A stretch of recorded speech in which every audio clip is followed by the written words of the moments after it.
Welcome to this edition of the Rhody Reporter. I'll be your host for this segment, Mark Zaccaria. We are all guilty from time to time of inept management. That's when we try to do the right thing, only to learn later that it wasn't. Frankly, corporate operators everywhere are judged as much on how they correct mistakes as they are on anything else in management.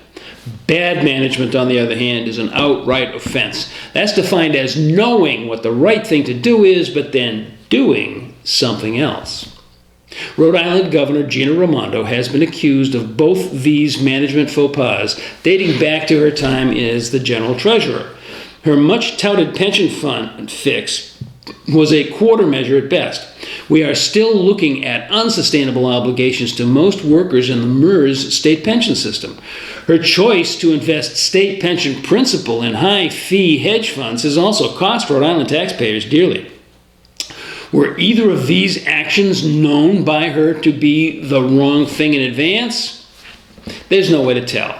But your scrupulous and hard-working Rhody reporter knew all along that failing to meaningfully negotiate with the public service unions and directing huge business deals to old cronies in the hedge fund market sure looked like bad management. Neither decision benefited the taxpayers who elected Ms. Raimondo. The unions and the fund managers made out pretty well, though, at least so far. It's hard to blame the governor for bloated state budgets, which now show a cumulative deficit of more than $1 billion. Every governor's budget request is treated as a formality by the General Assembly.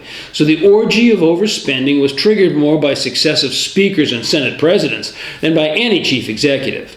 Now, though, Governor Raimondo has inserted herself into this fiscal morass by taking over in the breach. Neither the Rhode Island House nor the Senate has held session since early March. So the governor has enabled their months-long game of hooky by grabbing her opportunity in the spotlight. She's voluntarily become the face of Ocean State public management, only because the real power brokers are hiding in their bunkers. Her Excellency has happily encouraged the House and Senate majorities in the fantasy that the federal government will arrive at the 11th hour to plug the billion-dollar gap with DC dollars. So they are all waiting for Election Day to make their next move. Even if the Harris-Biden administration is elected, it will be months before the bags of money arrive on Smith Hill. No problem, says the Gov. We will float a bond to bridge that gap. With no legislative session, however, there has been no bill authorizing the bond request to be made to voters.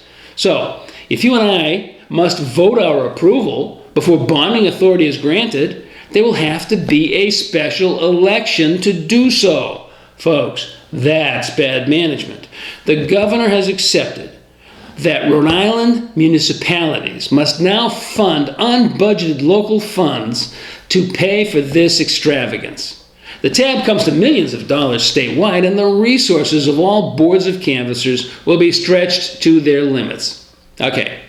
Ms. Raimondo is term limited, so she'll likely have no political price to pay here in Little Rhody. We, you and I, should scream bloody murder, though, and then consider what we can do to restore some sanity to the broken government of our beautiful little state.